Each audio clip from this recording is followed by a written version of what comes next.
several times. So the idea here is that the coalition can exploit trade to make its unilateral policy more powerful, basically expand its reach. Okay. So modeling ingredients. I should warn you right now, this is not a quantitative exercise. This is really sort of, I guess this is really exploring a theoretical point using a very simple little two-country model.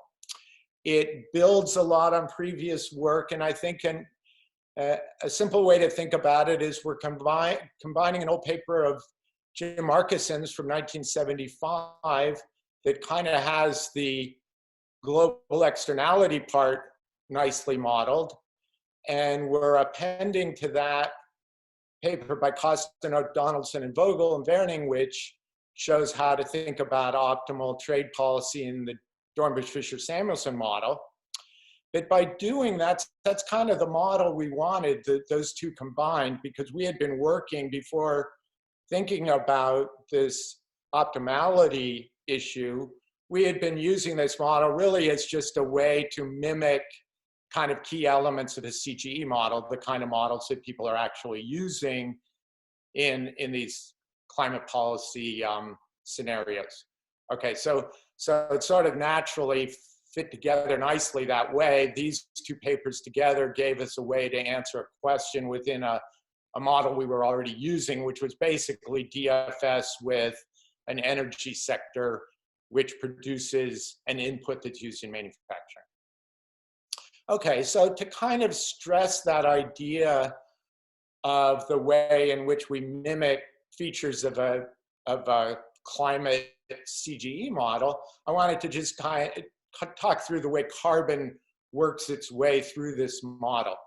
So, and I'm going to think of carbon as synonymous. I'm just going to make carbon the unit of energy. So I'm going to flip between talking about energy and talking about carbon by choice of units. So carbon comes into our world by being dug up out of the earth as fossil fuel.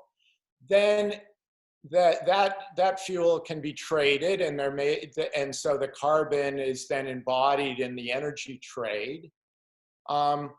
It's then used, and we're going to think of it narrowly as used in manufacturing stuff.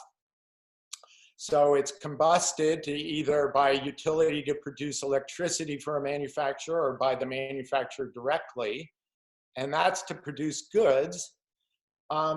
But then the carbon emissions are implicitly embodied in those goods, and those goods are traded. So then there's carbon moving around once again. So it moves around 3 times, first embodied in energy. It moves around twice, first embodied in energy and then embodied in the goods that are produced with the energy. And then you could argue that the ultimate cause of the carbon emissions is really the consumers of the manufactured goods, where those manufactured goods embody the carbon used to produce them. So that's kind of the picture here. So just to give you an outline of the talk today, I want to talk about the model setup, a competitive equilibrium. Now, here it's really more about just getting the notation down. I want to be pretty fast because there's nothing unconventional about these first 2 sections.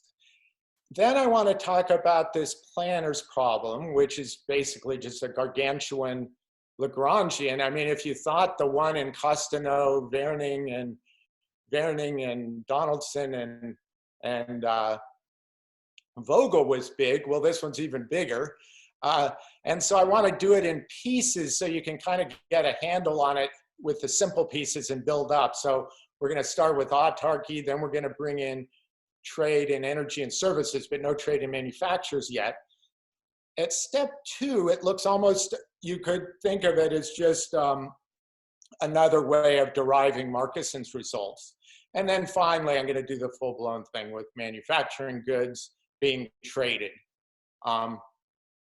And then we'll talk, actually, this is a little bit misleading because along the way, I'm going to talk about how to implement the planner's solution in a decentralized economy, and then kind of end actually not with some insights of policy, but also some pictures of a little quantitative illustration of this model.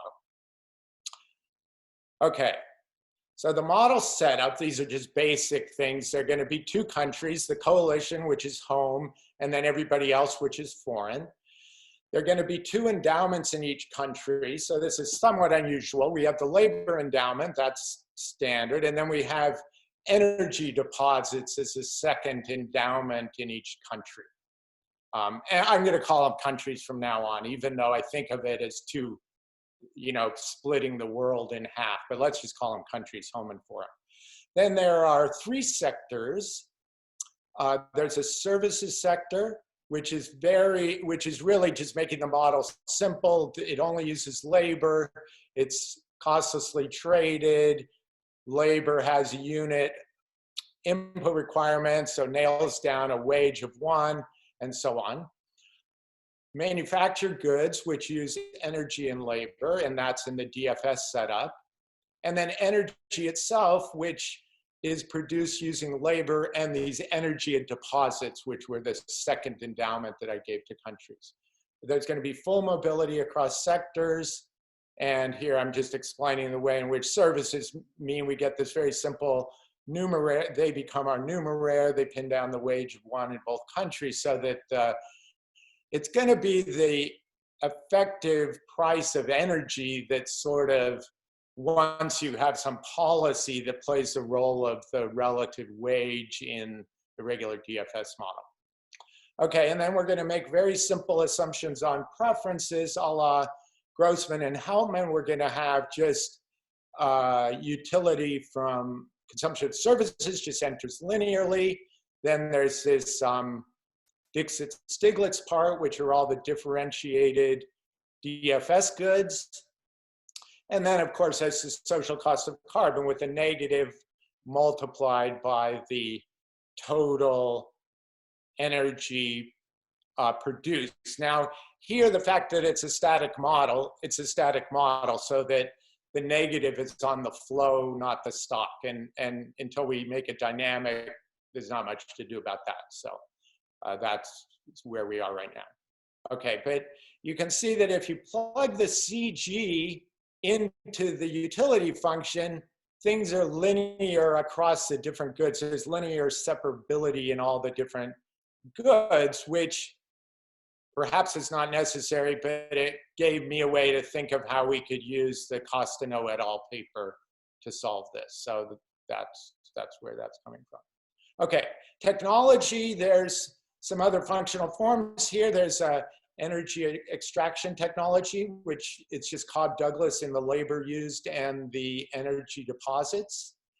Beta is going to be related to the energy supply curve. There's the production of each DFS good, which has its own productivity. That's going to be different in both countries.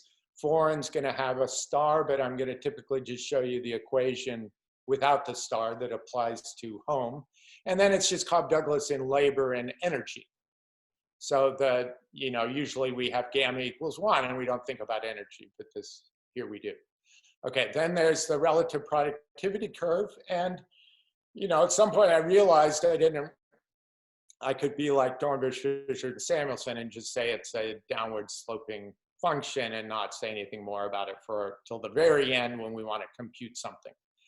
Okay, and then there are iceberg trade costs for the manufactured goods, whereas services and energy are traded freely. And as I said, foreign variables have a star. One of the parameters which we don't allow to differ by country is gamma. And then this nu is just a function of gamma and is this constant in front of the production technology for DFS goods. Okay, so I want to start with a competitive equilibrium, which I'm going to call our business as usual scenario, where there's no taxes or anything, there's no policy.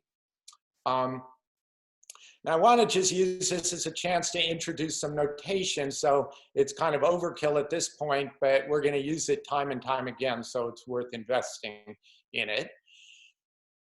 we define this thing energy intensity for a DFS good. You know, J is some good in the 0-1 interval. I forgot to say that. And it's just energy, the energy input relative to the labor input. And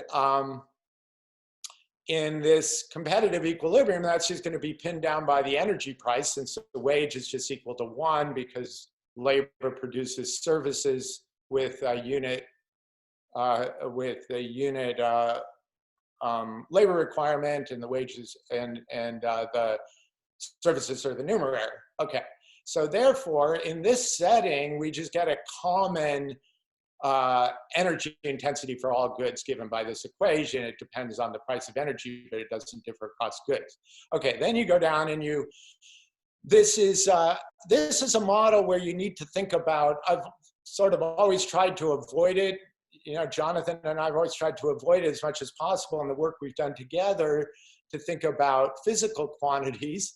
Got to do everything in value terms, but here you really have to think about physical quantities because we want to talk about how much energy was used. So we need to talk about the energy unit labor requirement, which is a function of the energy intensity, and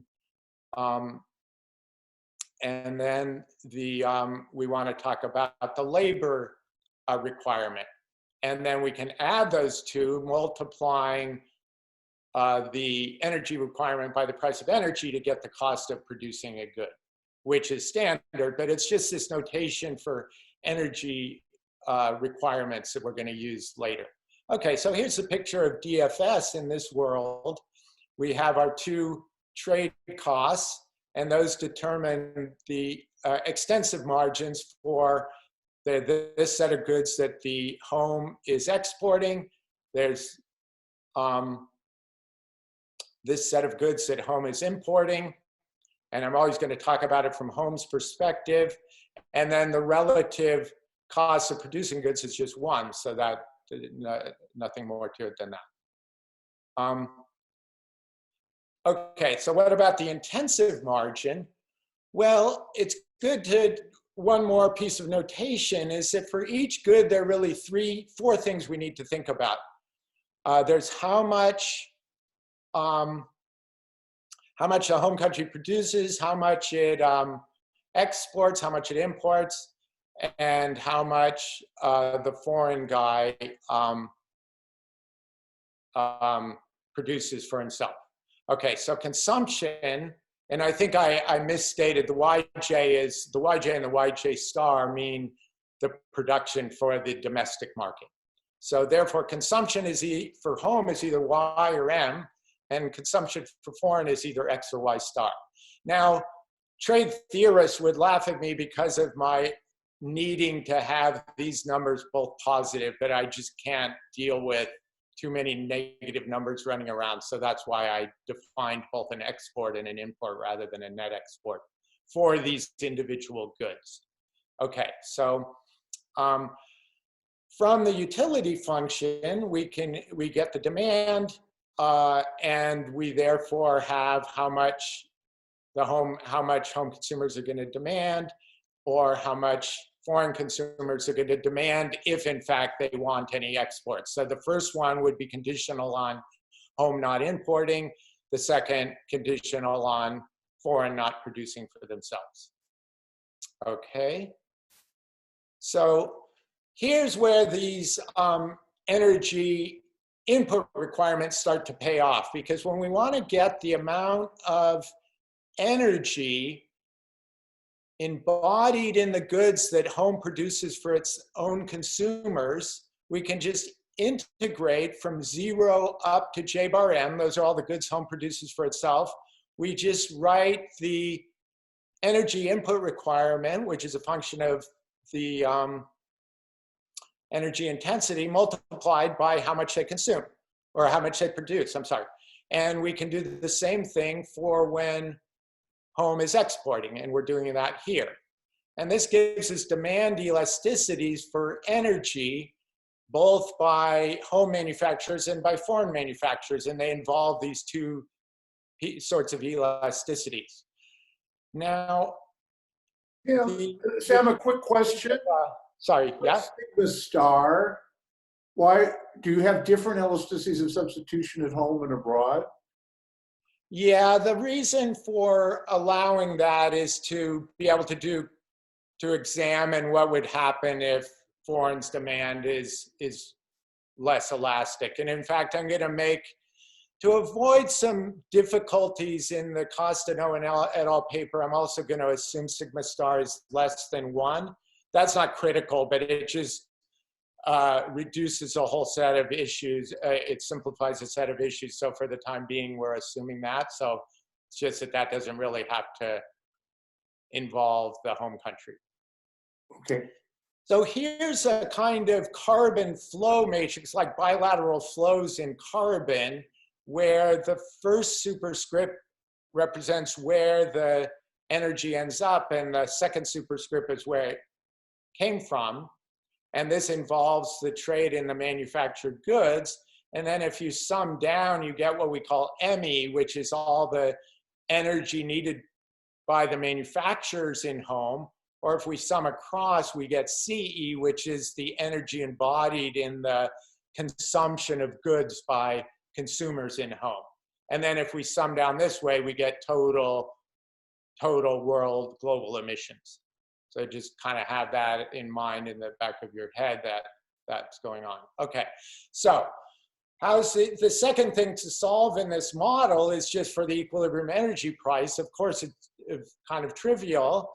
We have a supply curve for energy, which is written here, and just depends on the endowments and the price of energy. And then we can add that up across the two countries and equate it with the demand for energy by consumers demanding manufactured goods in both countries. And then PE equates those two, and from that we can read off world emissions. And here's just a very textbooky picture of it, because a lot of the things we're doing are just sort of a supply and demand picture for the world energy market. Okay, so this serves as our business as usual, like I mentioned. Of course, the climate externality was irrelevant there because no individual agent thinks about it, so they just ignore it. So now what we're going to do is think about this planner's problem, and the planner is thinking about maximizing utility of home individuals and does internalize the externality. Foreign just remains a price taker. Okay, so now we're going to do this in 3 cases. The autarky case, which is trivial, but it kind of gets a lot of the notation out of the way. Then we're going to introduce trade and services and energy, just because we couldn't have only trade and energy. These are just homogeneous products. And that conveys the intuition of the Markussen paper. And then finally, we're going to have trade and everything. And that's where we use the Costaneau et al. Paper. And so we're going to, in each case, solve the planner's problem and then think of the taxes or subsidies that implement the solution. And yeah, I think that's all I need to say there. So autarky. Here, I just repeated the utility function so that you can see one thing that I'm going to do throughout, which is always substitute in the labor constraint in the home country to get rid of CS and replace it by QS, because QS is the amount of labor required to produce consumption of CS. Now that's going to be a little more sophisticated later because we're going to have trade and services, but in autarky, it's simply QS equals CS. So then what's the planner going to choose? It chooses lots of things, most of which it doesn't do anything with. So it chooses energy intensity of production for each manufactured good, the quantity produced of each of those goods, and the quantity of energy to extract. And to think about the constraints then, I mentioned this labor constraint. Why don't I show that first then? There's a certain amount of labor in home given by L, and then on the left-hand side, we see the labor used up to produce services consumption, the labor used up to extract the energy, and the labor used up to manufacture the goods. And remember, these goods aren't traded, nor is the energy or services traded in this autarky world. And then there's a home energy constraint that just makes sure that the use of energy in manufacturing goods is not exceeding how much energy you extracted. So you get this planar Lagrangian, where, see, in the first thing we have basically the utility function except without CS. CS is showing up on the second line in the form of the labor constraint where we got rid of QS. And then finally, there's finally a Lagrange multiplier in front of the energy constraint. So then we just take a bunch of first order conditions. And the first one with respect to ZJ just says that you choose the same energy intensity for each good. The second one gives you the quantity of each good. And the third one is the most interesting one, which tells you how you should be deciding how much energy to extract if you're thinking about the externality. And if we, I guess I've sort of said all these things. Let's go down to the macro level where I just rearranged the first order condition with respect to the energy. And you can see that it's basically saying it's the supply curve for energy. Now the appropriate price to use is the Lagrange multiplier on energy minus the harm from emissions. So it's this lambda E minus var phi that's replaced the energy price in the competitive equilibrium supply curve of energy. Okay, so what does that say that should be done? Well, there are many possibilities. There's a lot of indeterminacy here. That home could impose a production tax equal to the Pigouvian level, and that would be the only tax they impose. And then energy extractors would receive a price of PE, whereas manufacturers would pay PE plus TP, and that would be equal to the Lagrange multiplier on energy. Or it could go to the opposite extreme and set only an extraction tax equal to the Pigouvian level. Then the extractors receive PE minus that tax, and the manufacturers face the price PE equal to lambda E. Or they can do anything in between as long as TP plus TE adds up to the harm from emissions. So a big point is that this indeterminacy in autarky is no longer going to be an indeterminacy when we have trade. But just to see this in a picture, here's supply and demand again. Here's the initial equilibrium in the business as usual. Then there's this harm from emissions, which determines the magnitude of that is the length of that interval that's dotted with the arrows on the end. And that then tells you where the quantity that the social planner would be. And what's interesting here, I guess, is that you can think of the TE and the TP, they have to add to var phi, but that leaves a lot of indeterminacy about what PE prime will be, depending on whether if TE is going to equal 0, so that was my first scenario, well then PE prime is at the lower end here, but it can be pushed up all the way to the higher end if you only use an extraction tax. So that intuition that extraction taxes raise the price and production taxes lower the price of energy carries through, even though this is kind of a trivial problem that I've showed you so far. Okay, so now let's bring in trade and services and energy. And this is the one that looks a lot like Marcuson. So what's different? There's going to be a trade balance condition. And that's going to give us a very simple equation for net exports of services equaling minus the price of energy times net exports of energy. And that's going to allow us once more to substitute out services. So now we start with consumption being QS minus excess, but we can substitute out the QS using the labor constraint and the excess using the trade balance constraint.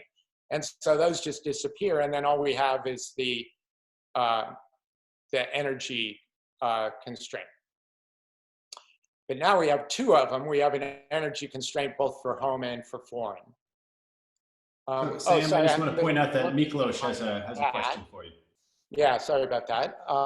This is, oh, Sam, the externality also enters utility linearly right. Yeah, it's just. Yeah, but I just saw the answer on this slide, so. Yeah, right, okay.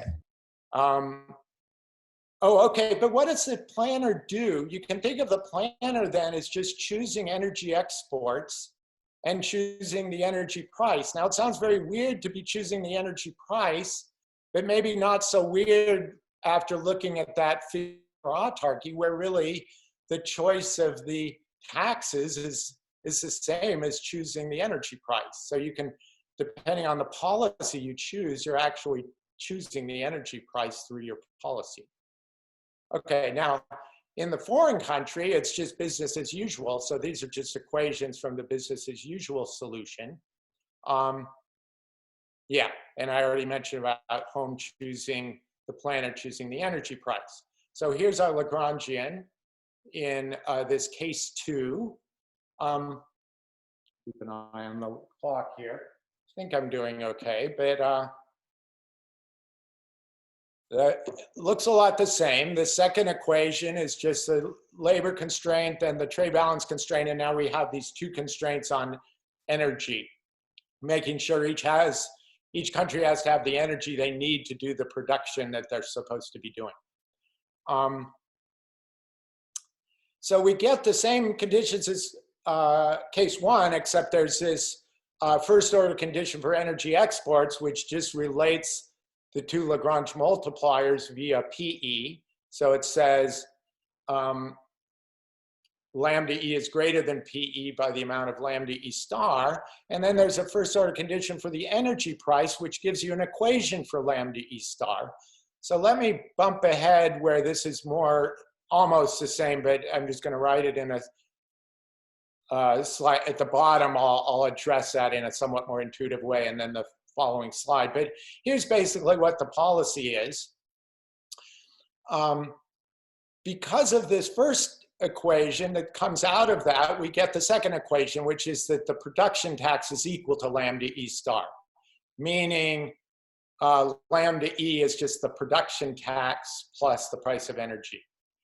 And then the price of energy minus the the uncircled equation here came out of my discussion of how the first order condition for extraction looked like an energy supply curve where the extractors were getting this price rather than PE. Well, that means you have to make PE minus TE equal to lambda E minus var phi.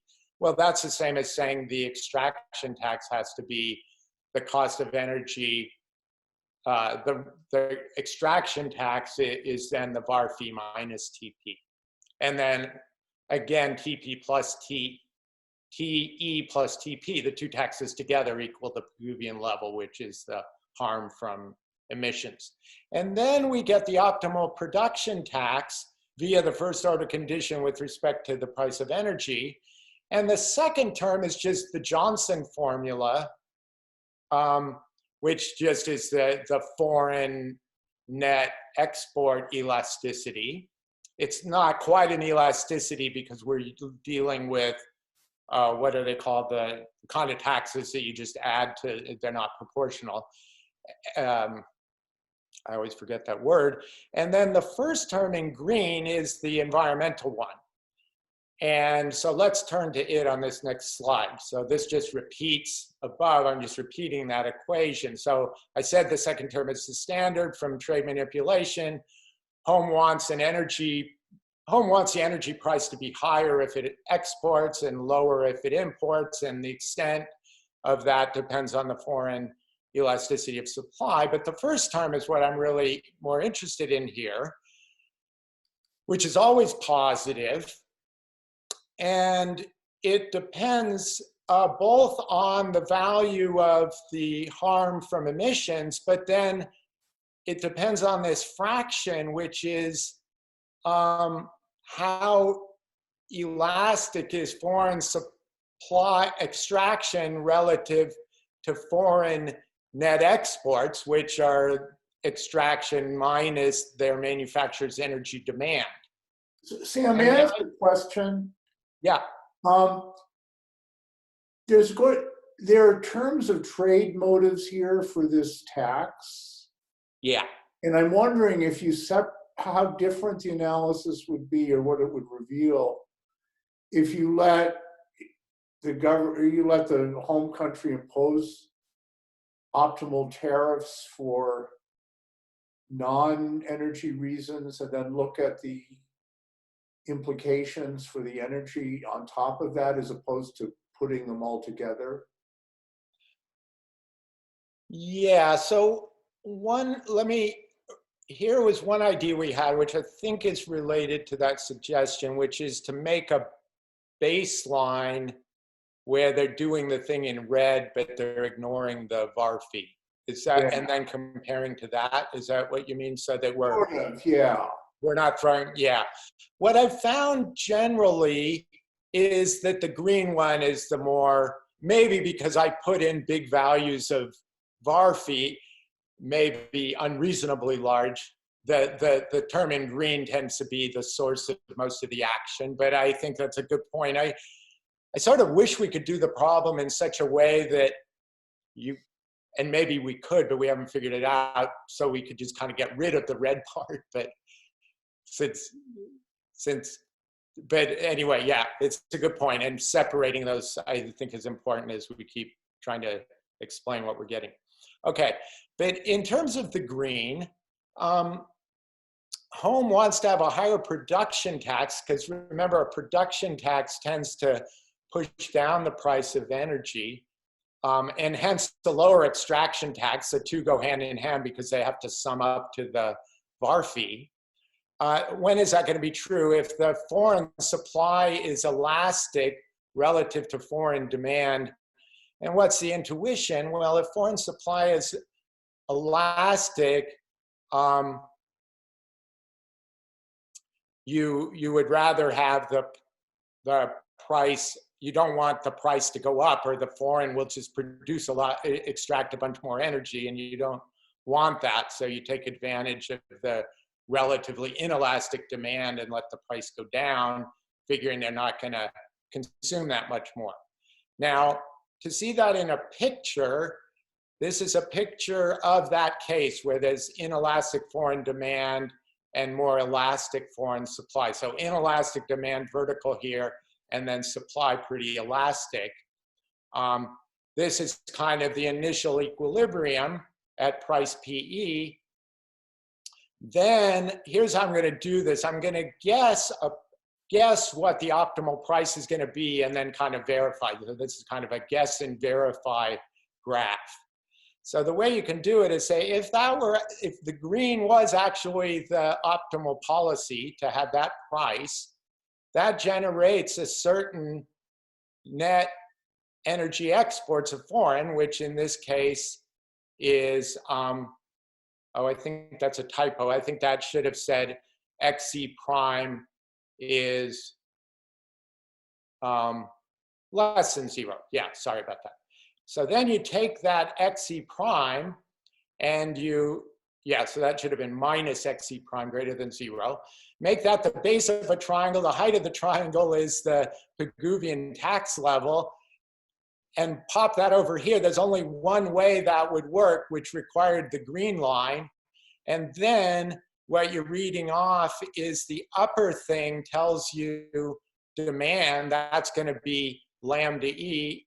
And the lower one is going to give you, here we get supply of, this is going to be how much home is going to extract. And then over here is going to be how much it's going to demand. And then there's this wedge between what the producers have to pay for the energy and what the extractors get for the energy. So that's kind of showing the optimal. And notice how in this case you push PE prime down. That was a good thing to do, given that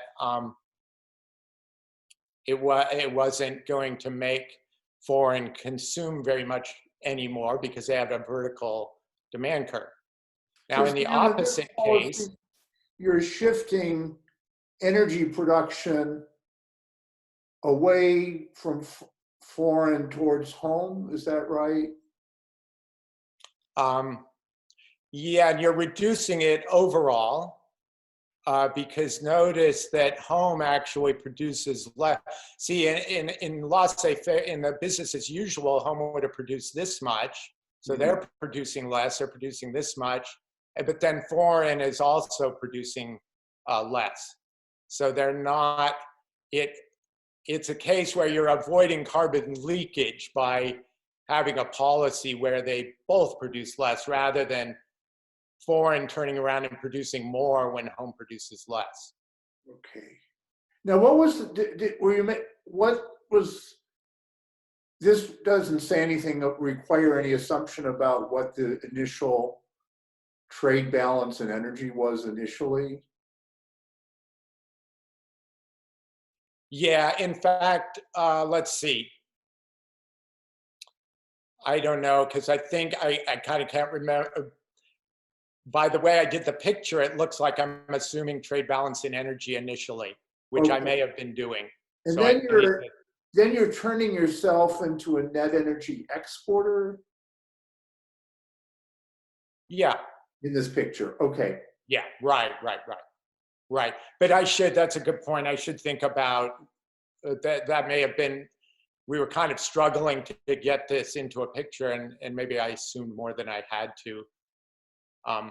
Okay, but now let's look at the opposite case, which is now foreign supply is inelastic, but foreign demand is elastic.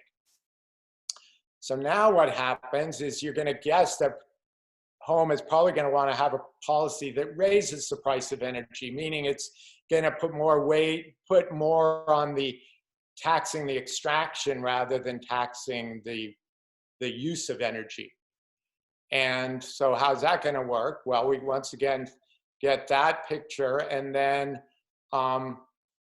we get our triangle again, and then this is saying what we're going to get, and once again turning home into a net exporter of energy. But in this case, we are putting a higher, we're raising, relative to the other case, we have a lower production tax and a higher extraction tax.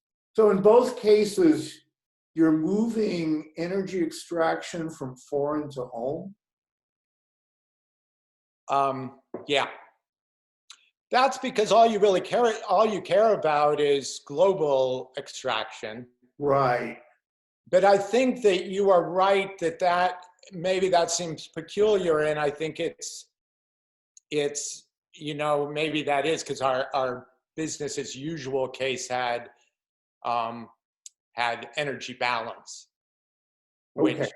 I realize now that was a little misleading. So I'll work on that. Yeah. So anyway, now we're in a situation with a bigger extraction tax and a lower production tax than in the first case. But anyway, I think that's kind of nice intuition. And this is actually intuition you can get out of Markinson's paper. So I want to give him a lot of credit for that. It took me a long time to figure it out, that's what his paper was saying. But I think in the end, it gives you that kind of nice intuition that in some sense you want to play with these two taxes whose sum but you choose which one to in some ways minimize carbon leakage. And I still need to make that a more formal statement, but it's kind of a intuition. I think that's right. Okay, so now we're going to have trade in all goods. So we're finally on new terrain, because really everything I've done up till now is stuff that was known in those earlier papers. So now we need, and I am cognizant of the time, so at some point I may need to make a run for the figures, which are kind of a good way to see the answer. So anyway, now we're going to have trade in manufactured goods. We have to distinguish between production for home, exports, imports, foreign production for home. And in principle, the planner could choose all these different energy intensities, but not the last one, because the last one gets to be chosen by, is just the competitive equilibrium choice in foreign. But basically, home can just say, you know, if we're going to import from you, you better produce it with this energy intensity. And so that's why home actually dictates the energy intensity of its imports. Okay. So is there anything I need to say? So the planner makes the same choices as in case 2, but now there's new stuff. It needs to choose these energy intensities of production for the imported goods and the exported goods. It needs to choose the quantity of imports, the quantity of exports, and it needs to decide which set of goods are going to be imported and which set of goods are going to be exported. Of course, 2, and you might say 2, if we allow zeros, then 2 determines 3, but it's nice to keep those distinct from each other. Okay, so the first 2 lines are what foreign's choosing, but then there's a key thing here, and Jonathan had asked me about why the sigma star. We're assuming sigma star is less than 1 inelastic demand for goods in foreign, just so we can say that home will always want to do a limit pricing where but it doesn't really price. So that's kind of a misnomer, but the social planner wants to sell enough to foreign when it's exporting to push the marginal utility of foreign consumers right down to the level at which their own producers could come in and produce at that level. So they take away all of foreign surplus from trade in that sense. That actually is a special case of what goes on in the Costanzo paper. Okay, so now here's the Lagrangian. So it just kind of keeps building, and now just to quickly walk through the pieces, it's still the labor constraint on line 2, line 3, the trade balance constraint, which involves the value of manufactured goods. But then the last 2 involve only the quantity of energy used in the home country and in the foreign country. And that quantity is partly determined. I mean, home has to have enough energy to export the goods that it's exporting to foreign, and foreign has to have enough energy to export the goods that home is importing from it.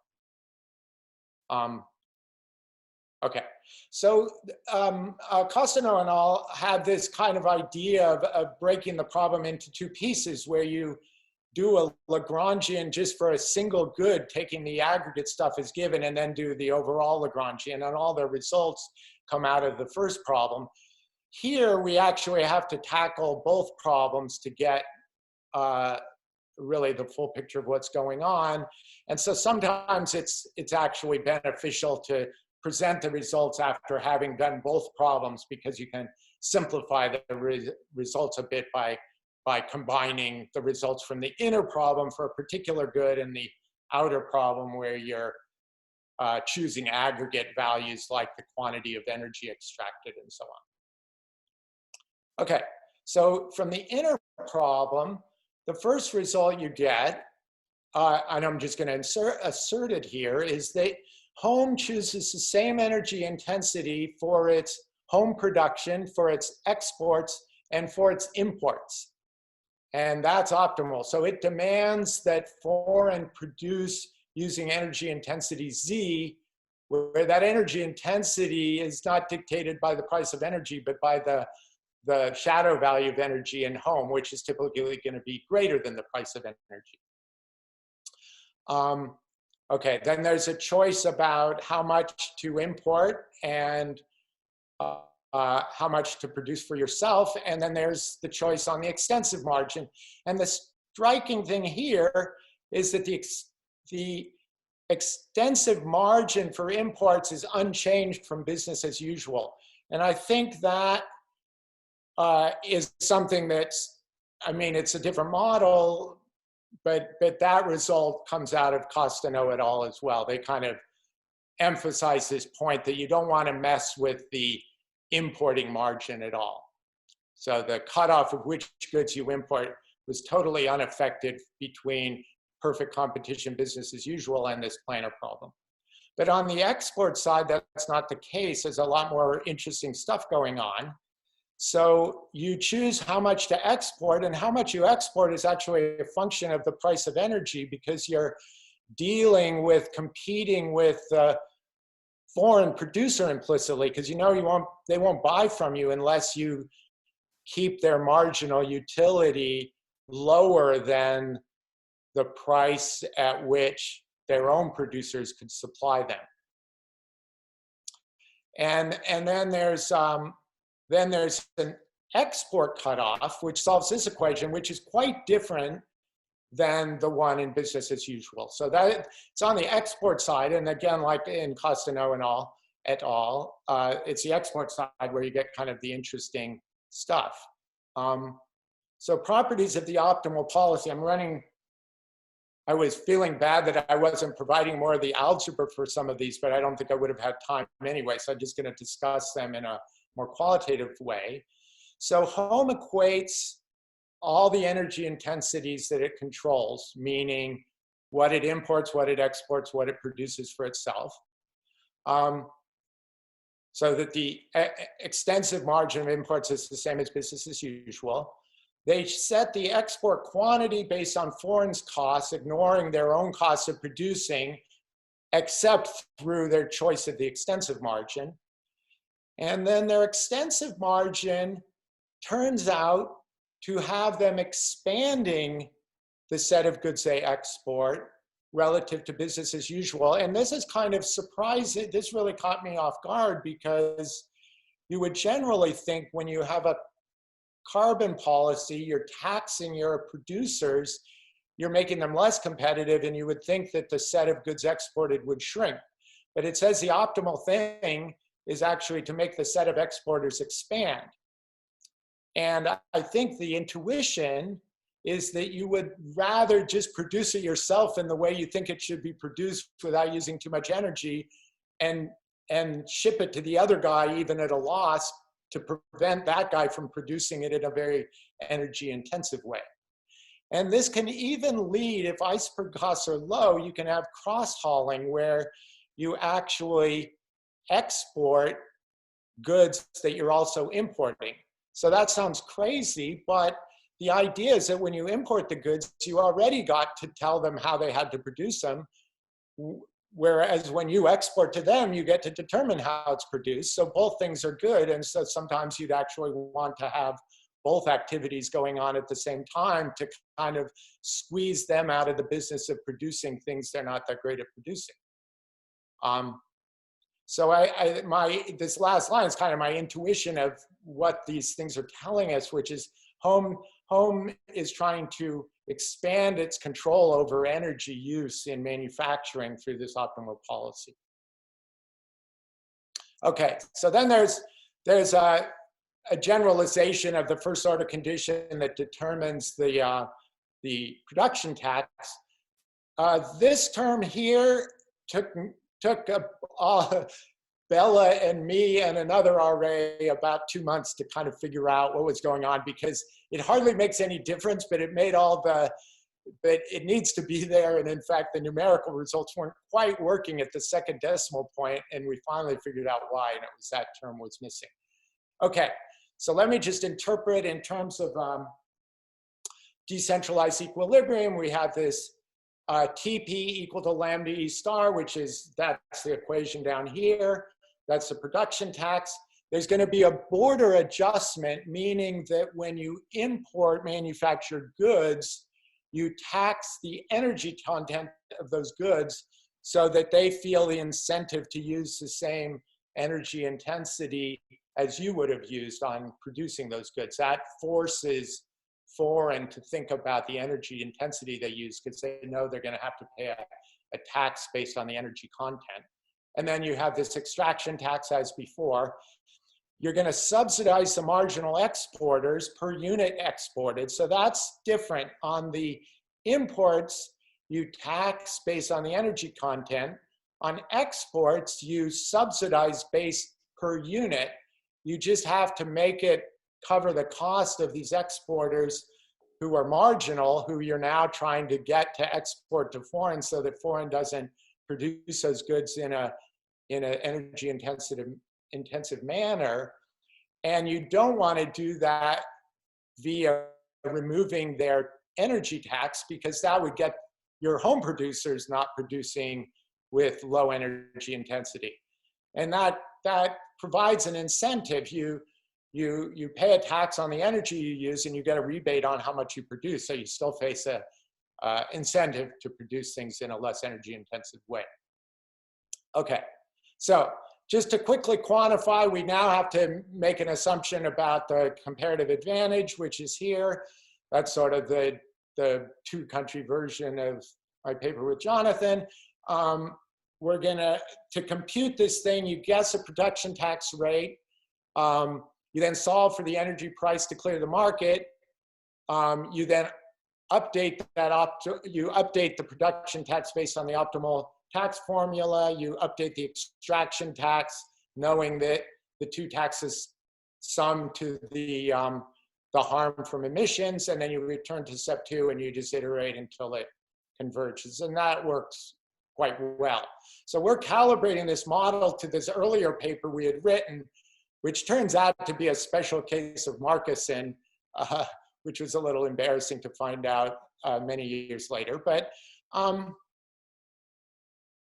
there's no reason to calibrate to GDPs because we're always assuming there's all this extra labor that's just producing services, so it just doesn't matter. Using that Grossman-Heltman preferences means we can sort of just focus on the energy part of the economy and forget about services. So these are I think we're using fairly standard parameters. So I just wanted to show you a few pictures because I really should finish right now. But Kim, if you're okay, I'm just going to take a couple minutes to show some pictures and then stop. So we set the damage parameter equal to 0.5, and then I'm going to show you some consequences of optimizing over TP and TE. So that's this picture. I think this picture tells you a lot. Now the optimal is at about a production tax of 0.4, and since the VAR fee was 0.5, that means that the extraction tax is about 0.1. So you can see both of those here. And this is just talking about having the Pigouvian tax, but whether it really matters if you get the right mix between a production and extraction tax. And it says it really does because, well, I should have been showing you welfare, but anyway, I'm showing you the global emissions due to that. And you can see that there's a big difference. These U-shaped curves differ a lot if you were not at the optimum. Now, it doesn't say that you need to be at the minimum of those curves. If we go to what I call case 4, which is just trade DFS with no iceberg costs, in fact, you don't want to seek out the minimum global emissions. It's too costly. You stop a little shy of that. But anyway, those are those. And then I wanted to jump ahead to some pictures here where we consider very extreme values of the social cost of carbon and always use case 3. And actually that's a misnomer. That should have said TE plus TP equals VAR fee. Okay, so this is the price of energy and the marginal damages are here. So I want to just be upfront that these are very, even 0.5, it's a very extreme situation where you're having a tax on energy that basically doubles its price. And as that gets even higher, it turns out that lowers the price of energy. But that wasn't the main thing I wanted to show you. Here's the production tax rising as the marginal damages are higher. This is the optimal production tax. The optimal extraction tax, why does it turn around? Well, because at some point the extraction tax gets high enough that you go to a corner solution and home just stops producing energy, stops extracting energy. It just shuts down its energy sector, but it actually produces a lot of manufactured goods because it wants to do it instead of letting foreign do it. So it imports oil from abroad and then does the manufacturing here and then in a clean way and then ships it back to foreign. And I'm showing you that because you can see how the energy used in manufacturing and home actually rises as you go to these more extreme situations. So let me stop because I went over time. But I think this theory reveals some kind of neat intuitions. It needs to be taken in a quantitative direction. It needs to be made dynamic, and it needs to include some sort of green technologies. But let me stop there. And I'll stop share as well. Okay. You may, Sam, you may still want to keep your slides up in case you want to refer to them in answering questions. Okay. We can see your face as well when you're sharing your screen. Okay, so I want to open up now to any questions. Now you'll get to actually use your voice. Maybe just send a message in the chat if you'd like to ask a question, just so we can have a running tally of sort of the order, and then we'll let Sam talk. I'm a little slow on the chat. There, I got chat back. Okay, good. Cool, great. So I'll start. I have a question. Okay, so I'm gonna. Good. Okay, so Oleg's already. Yeah, so Oleg, okay, go ahead and. I'll do them in order. So Oleg says, "Is trade assumed equally energy intensive as manufacturing technology?" Let's see. I guess so. I think what you might be getting at is the idea that the trade is this iceberg technology, the trade cost, so that you know, if the iceberg cost is high, it means that that when you're exporting, you're not really so green anymore because you used a lot of energy because you had to produce 2 units for every 1 unit they got. And even if they have no policy, they actually might produce it with less energy intensity than that. So that's taken into account and would be one of the reasons why, if trade costs are high, you wouldn't push this policy very hard. You certainly wouldn't have the cross-hauling in the same good that I was pointing to. But Oleg, ask again if I didn't address the question you meant to ask, or that I was meant to have answered. Kim, your question is just that I have a question. Well, I mean, I just, I was just giving people an example of how they can keep jumping into the queue. Also, I have now, everybody can now unmute themselves if they like when they ask their question, and just do it by audio. So I'll ask my question, Sam, which is, so as you say at the end, think about how to make this dynamic. Presumably when it's dynamic, then and I don't know a whole lot about how this stuff works. Presumably it's the stock of carbon that's been emitted that matters rather than the flow. That's right. Is that right? And 2, how do you think that would change? Or would that change the way these policies are going to look in a qualitative way? I really don't know. I think there's some hope that it wouldn't make them look too crazy, given that along a growth path, the flow is proportional to the stock. But I guess that really should, I don't want to venture too much, because we really, other than looking at the Golosov paper, I haven't really tried to work through exactly how ours would fit into that framework. That just seemed like a natural one to start with, because it's a model at about the same level of abstraction as ours. I mean, it's simplified, but not grossly simplified, but quite a bit simplified. And that seemed like about the right type of model to try and at least start thinking about dynamics within.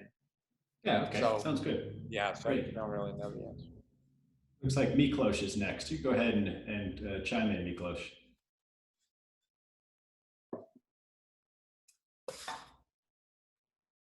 But maybe not. Maybe I have to unmute you. I don't know. It doesn't seem to. Oh, traded.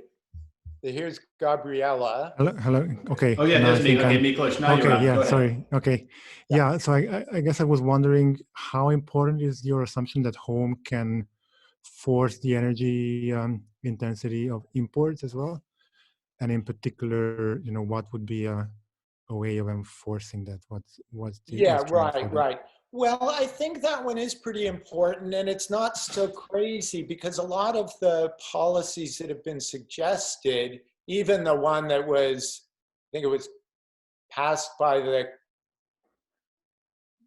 one of the houses and then never heard in the other house, the Markey one, that policies like that typically do involve something about border adjustments. And so the border adjustment and those border adjustments, one normally thinks of them as based on the energy content of the goods, usually imposed on the more energy intensive goods. And so those would be exactly the thing that would induce the foreigner to want to produce with a lower energy intensity. So I think that's not too among the crazy things in this model. That may be one of the less weird ones because it actually does relate to a kind of policy lever people talk about. So basically, it's just that, yeah, you have this. Okay, you're gonna pay a tax based on. Whoops, my earplug fell out. You're going to pay a tax based on the energy content. Well, right away, you now have a lever on getting them to produce with lower energy intensity.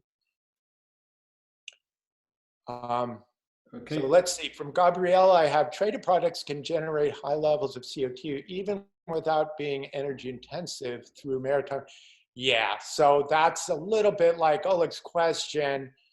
I think we're accounting for it in the crude way of the iceberg cost, which is that if the iceberg cost is 2, we're doubling the energy content for the goods that are traveling across countries. If it's 1.5, we're increasing it by 50%. So that's crude, but I think at least that's getting qualitatively at the point you're bringing up. Yeah, about competitiveness problems for exporting imported countries that do not impose any type of taxation. Well, yeah, it's interesting because, see, normally I thought of it as more the home had a competitiveness problem. And this is saying, no, the policy actually involves, I mean, it's a little worrisome. It seems like it might involve some pork barrel, but it involves producers who are kind of on the margin, and those are the ones who are always screaming about a carbon tax. Well, it's actually saying those are the guys who should receive a subsidy so that they're able to continue exporting even when there's a tax on their use of energy.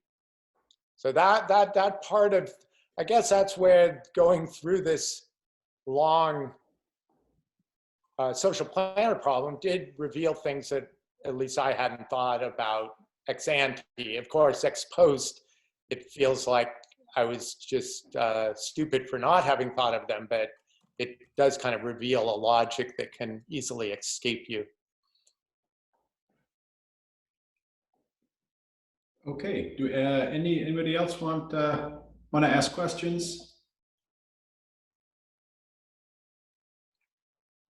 Okay, so then I guess we can consider this seminar complete. I'd like to thank everybody who came today. This is obviously a work in progress. So if you have any suggestions of ways we could make this better, that would be great. You can just send us email and to let us know.